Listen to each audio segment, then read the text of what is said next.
I just speak? Is that okay? I mean, I'll talk about, but I gotta sort of ease into it, you know? Because I was never like this major talker or anything. I like to keep things to myself. Some people call it private or whatever, but it's more like just being kind of inward, right? I'm an inward sort of person. I think a lot depends on the way you grow up, you know, family and all, and I just ended up more inward than anything. Anyhow, I found that when you ask for stuff or like have maybe questions to things, you don't all the time hear something back. You can ask over and over, but there's not all the time an answer out there. Speaking of that, you can hear me okay, right? Can you? Yep. Oh, yep. Yeah. I guess so.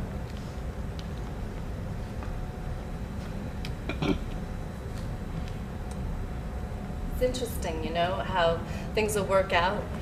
Well, not out, I guess. Not so much that as maybe just through, right? Things get worked through, or work themselves through. We probably don't have all that much to do with it. We like to think we do, though, right?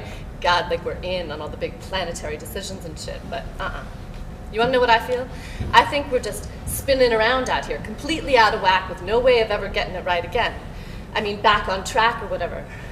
See, we've been doing things wrong for so long now that it all just starts to feel okay after a while, like this is how it ought to be. There's a Greek word for that. I learned it in school. He taught it to me. Well, I guess I more like heard it from him. If I'd have learned it, I could tell you what it is, right? Yeah. It's Greek, though. I caught that much, just don't remember what it was.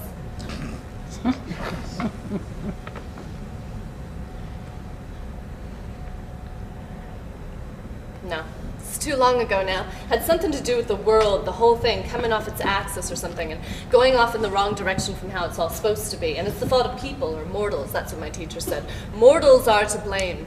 See, he said it was simply the fact that, and I never could understand this, maybe I just didn't listen good enough, that was the usual problem. But he said it all stemmed from just our being mortals, right?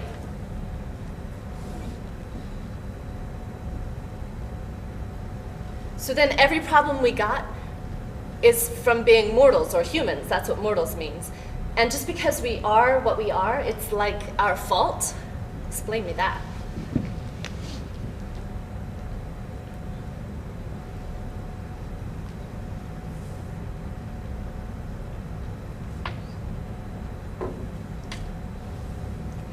You know, a lot of times I just couldn't make clear what was coming out of his mouth. He was really smart, though, had like 2 college degrees or something, and still wanted to work at public school. I kind of admired that. I was in his class, one of them, his first year. It was great. He took us, my class anyway, on a bunch of stuff, like field trips and museums, and up to Chicago one time. That was fun. We went there, maybe 25 or so of us, the school bus. I remember we're going along that one road, runs past the lake up there. That was beautiful. He looks back, my teacher, sitting up by the driver, and sees all of us kids smashed up against our windows and staring out, every one of us with our eyes glued to that water. So he had the driver pull off at an exit, and we got maybe 15 minutes or so to run around on the beach. This is November. Chase each other, throw rocks, whatever. But all I did was stand there. Stand down by the edge of the surf and watch the waves coming in. I felt like there, my little red windbreaker, I felt like, I don't know, an astronaut or a kind of time explorer maybe, or a scout or something sent on ahead down to Earth to see what the fuck all the fuss is about and taking it in for the first time, you know? Still remember that. It's like that moment in that one movie with all those monkeys and that guy, and he does those commercials for Planet of the Apes. That's it. Remember when he rides down the beach and he realizes he's home after all, and there's no going back, and he's screaming and everything and pounding his fist up at the sky, but he's still sort of caught up in it all too, like taken in by the awesomeness of what he's seen. It's kind of like that. I mean, it was better than that, I thought. Maybe just because of my age at the time it was better, but it reminded me of that a little, it did.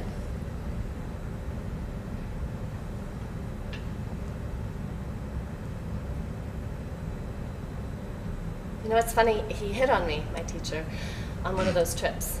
Yeah, not on that one. This was at the Maritime Center a couple months later. It scared the shit out of me. I didn't even know what he was doing at the time. I mean, okay, I did, but I was like 13, and that's just not what you're expecting at that age. Well, maybe it never is. He came up behind me at the observation tank, right, where they've got the sharks and everything. And see, there was this other teacher with us, and she wanted to take the rest of the kids on down the passageway, because they've got a place there where you can handle different sea things, like crabs and shells and stuff. And the shark tank has this dark room connected to it, so you can stand there and see without a glare all over the windows. And some of the kids were kind of scared, but I was always interested in sharks, and all I was. You know, you have to pick a vocation in 7th grade. They make you do that in junior high on this career day. And I chose marine biologist, I did. Out of all the other kinds of things they had there, I picked that one, because I love the water. Always have. So he said I could stay behind and watch, and we'd catch up later. Well, I'm keeping my eye on this one big hammerhead that's a species of shark. You probably knew that. And he's darting in real close to the glass, this hammerhead is. And suddenly I feel all this weight up against me, and my teacher is pushing me forward with his body up onto the observation windows, and I can't move. He didn't say anything while it was happening, I mean, to me. I could hear him whispering something about the tragic nobility of sea creatures, some shit like that. And I can't turn, all I can see, I can't turn the way he's got me held there. All I can see is this shark, the one I'd been watching, coming out of the murk and sweeping past me again and again. And it's not until he's right on top of me and turned each time that I can see his eye. And he turns past the glass at the last second, and his eye just sort of rolls back all white as he passes. Fuck, that was scary. That feeling and his weight on me, and watching as that hammerhead just kept circling around.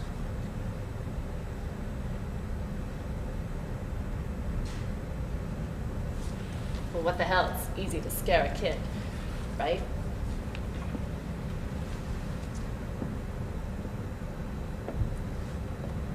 Anyways, he wouldn't look at me after that, my teacher, not even a glance the whole rest of the trip. And he was always real nice to me and funny to me before. I mean, not in a bad way, not like inappropriately so, I don't think. But no, I mean, I wasn't even a teacher's pet or anything. He was just sort of open with me, jokes and showing me pictures in magazines. Like after that career thing, he'd bring in undersea stuff to hang up and pieces of coral to look at.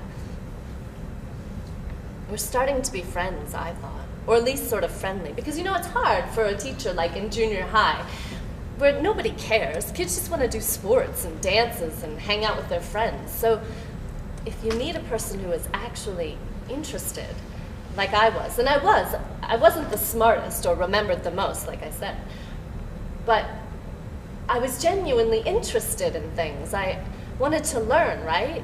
I felt I needed to comprehend a little about the universe. I did, because it intrigues me, the way it works. Yeah. And I think a teacher can pick up on that, and he just responded to it.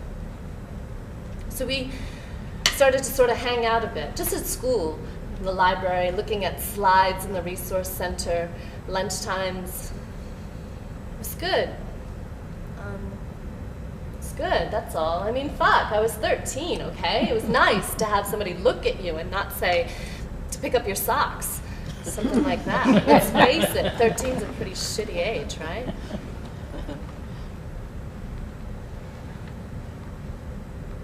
But he wouldn't look over at me after that.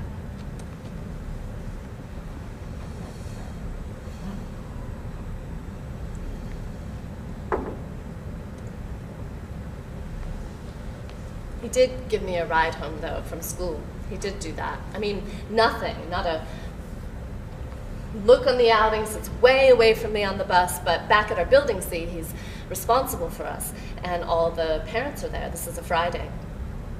And my dad doesn't show. He doesn't show up. We go into the office, call his work, nothing at home. Half hour goes by, nobody at school but us. Sitting there on the curb waiting for my dad. Finally, he says, my teacher, he can drop me if I want. He drove this late model Peugeot. I remember because I once asked him to teach me how to say it. Kind of a cream color Peugeot. And he says he can run me home if I'd like that. That's what he said, if you'd like that.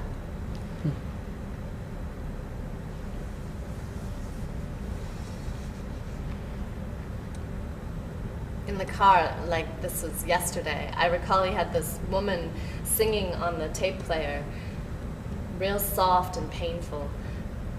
I remember because I had to ask who this was. I mean, this wasn't the Bee Gees, and I'd never heard anything like it. So fragile sounding, you know? He said it was Billie Holiday, and it was all he ever listened to. Mm-hmm. First thing he said to me, I mean, practically in 5 hours, it's Billie Holiday. And he smiled. It's dark out, but I could see him smiling there. We're sitting at a light. And he says, she's all I ever listened to. And then you kind of remind me of her, you know? You always seem just a little bit sad. Smiling, but sad. I like that.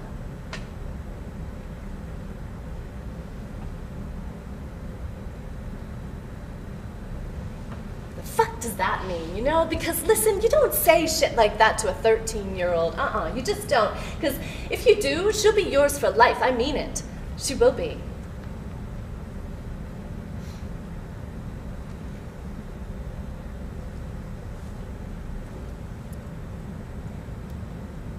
I really don't want to elaborate too much on, you know, cover a whole lot of the relationship stuff, because if you've talked to him, you know it already anyway, right? Maybe more than you want to. We started seeing each other, you know, as much as a junior high school teacher and a 13-year-old can see each other. That's what we began to do. We started doing that. And I know what you're thinking, or have thought it to each other, laughing and stuff, that it's my own fault, or that he was some type of molester or whatever, but you wouldn't really be true about that, either side of that. We just liked each other, and would kiss and things. Well, not so much, but kiss and little hugs and stuff, and I'd sneak into his classroom at lunch for like seconds sometimes, and we'd hug. That's what we'd do.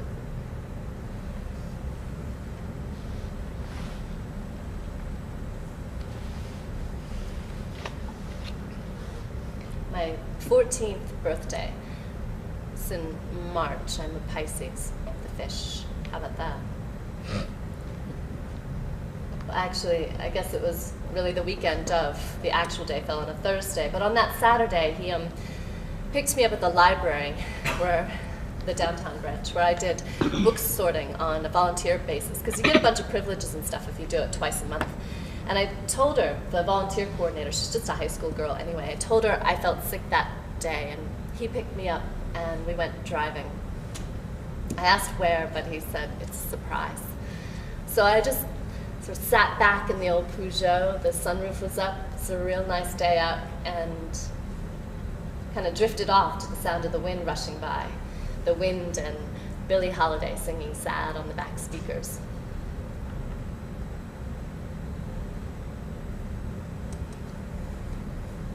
When we got to Chicago, he drove straight to the lake, to this pier where he'd rented a boat for us. Beautiful red speedboat, and God, it was just so exciting for me. He just kept doing things like this. And there's a picnic basket, and it's great. It's just great. And, you know, to be out there in the water on this boat with him, it's just real lovely.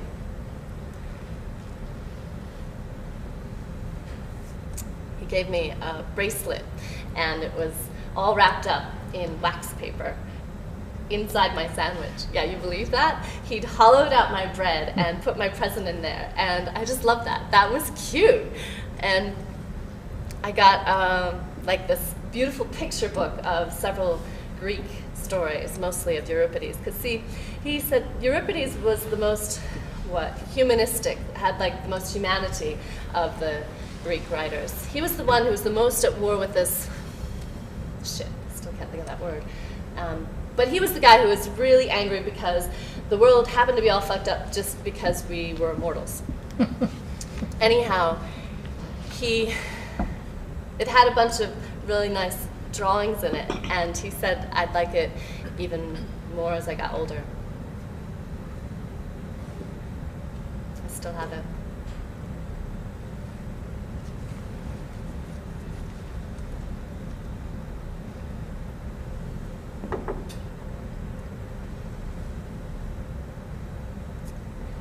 I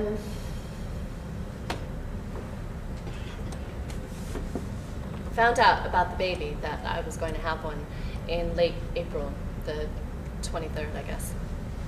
And I didn't cry. I should have. Fucking kid myself, you know, but sometimes you can go along years even and feel like you're not growing up at all, and then there's times when you age a ton, like in a couple of seconds. So I found out and went straight to his place. I mean, called first, but went there, and we discussed it all, talked a long time. We talked, like I said, and he seemed, you know, and this caught me because I didn't know what he'd think. But he was all excited and not yelling or all adult and shit, and said he loved children and could think of nothing better than having a son or something. Said we'd have to be careful. I mean, we both understood the situation. But I promised him I wouldn't tell anybody. I mean, tell anybody who the father was. No matter if my dad got really shitty about it, and he did, believe me, or school or whatever. I said I'd keep our secret. So we made a pledge together there on his sofa, and I kept it. He told me that day, he said he had to go away a couple of weeks, just the end of summer. He was finishing up another of his degrees at Delphi, that's a university. And then we, you know, make some plans. That was hard, because I was scared. I'm not going to pretend I wasn't. But getting his degree was a big thing and could help us too, he said. So we talked for a while, and we kissed. God, for being this big guy, he was so gentle to me. And then I went home. I went to my house with our baby inside me and watched Hogan's Heroes on TV like I did every afternoon. I mean, what else are you going to do, right? I just need a little water.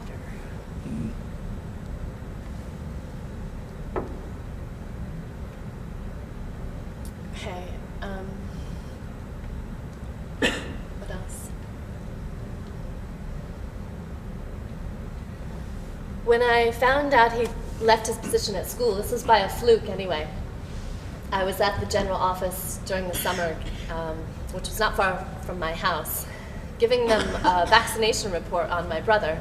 And the lady there, the secretary, said, "Oh, I heard about your arts and sciences teacher at Gardner, my school. We're sure sorry to lose him, aren't we?" I didn't really hear much else, except that she said, "Well, I suppose they need good teachers in Phoenix as much as they do anywhere."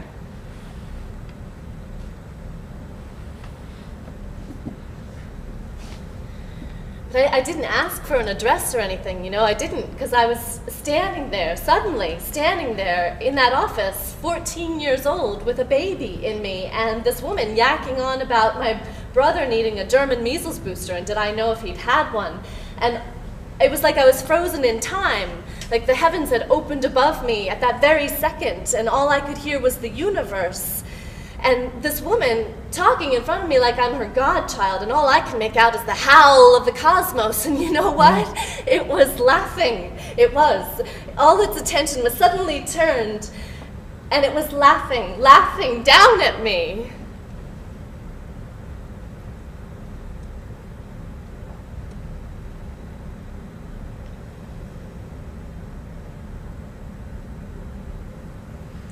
like I said, there's a bunch of shit you don't need to hear twice, and I don't want your sympathy, okay? I don't. So we'll just skip the hardship stuff about when I did tell my family, being pulled out of school, the move to my aunt's house. Sound familiar? I told you already, or if I didn't, I meant to. This story is nothing special, really. Practically the only part that's of any interest is that it happened to me, you know?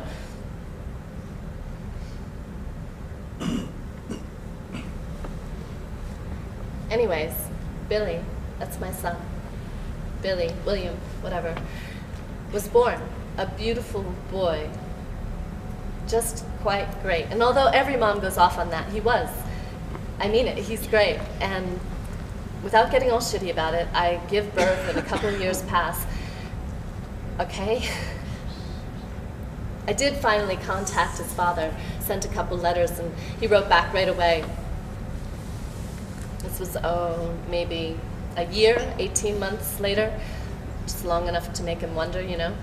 I was still only about 16 at the time, so I guess he was pretty scared about it. That's what he said on paper, anyway. Asked if I could understand, not forgive, understand.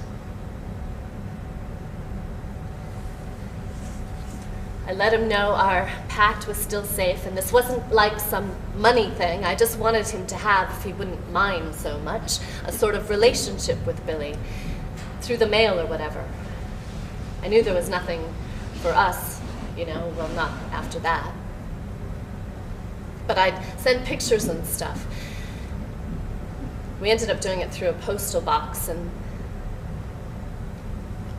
he got to know his son that way. A few presents now and again, and he had a son, and the son's mother loved him and kept the secret the whole time the father was away. And I know, you'll think I'm just talking shit now, but if I closed my eyes and thought about it, I could still feel his kiss on my lips, even then.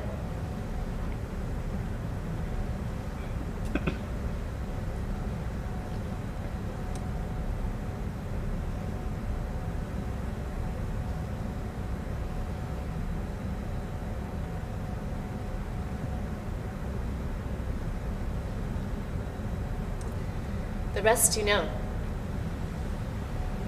His 14th birthday. Me and Billy, we rented a car. We were out in Utah by then with some relatives at this point. And we drove to Arizona to meet his father. We'd agreed, the two of us, by letter, that it'd just be this one time. Because he was, you know, married and teaching in Phoenix by this time. No children, though. Isn't that funny? No kids, because his wife had some part of her uterus or something, I guess, that wouldn't work properly. But they didn't adopt, just kept trying naturally over and over.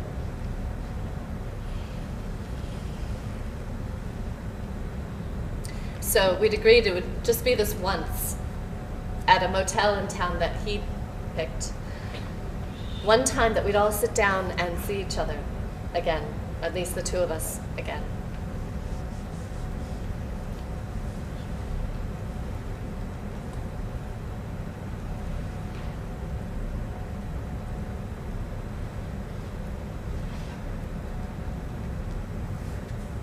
This thing's almost run out.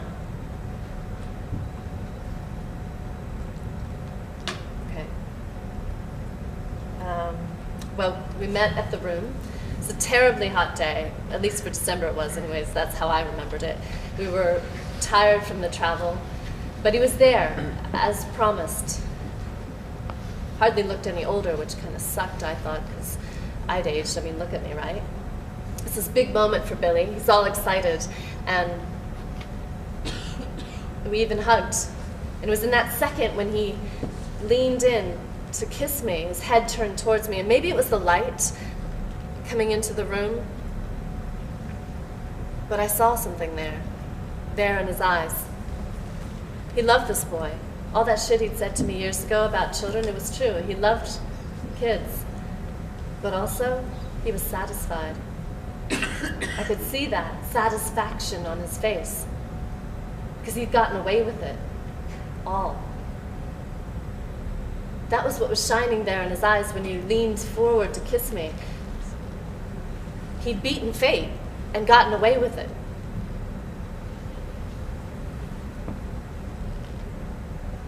After dinner, we had a bucket of store-bought chicken in the room.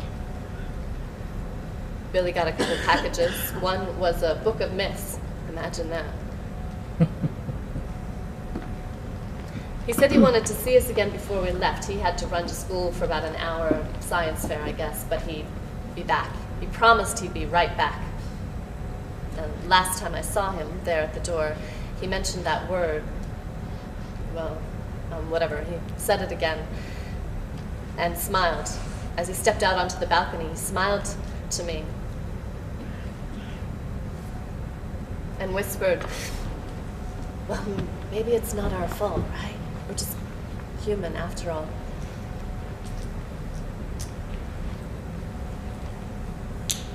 Billy was in the bathroom already. We'd driven straight through and I could hear the water running. He was in his bath. God, he loved the tub. Since he was tiny, he loved it.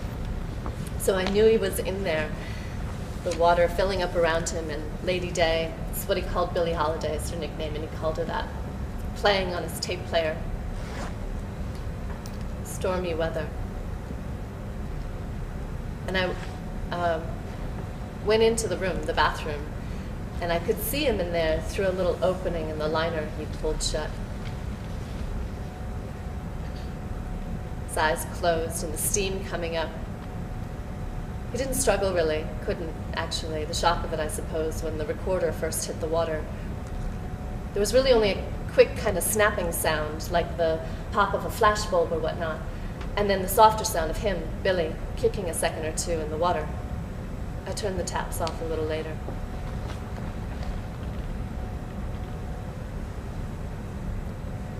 After I just sat there on the linoleum and watched him in that cloudy pool of bathwater, his eyes open and so still. I thought I could almost see it. I mean, if I squinted, I could almost make out Adakia. That's the word I was trying to, that's it. The world out of balance. You can look it up if you want it, but I'm sure that's the one. I knew it had come to me if I waited long enough.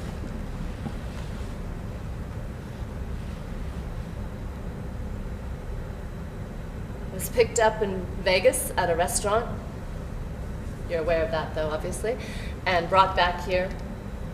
And that's it. So now you know what you wanted, really, right? Now you know. Yes, I planned it. Yes. But maybe longer than you thought, huh? Lots longer.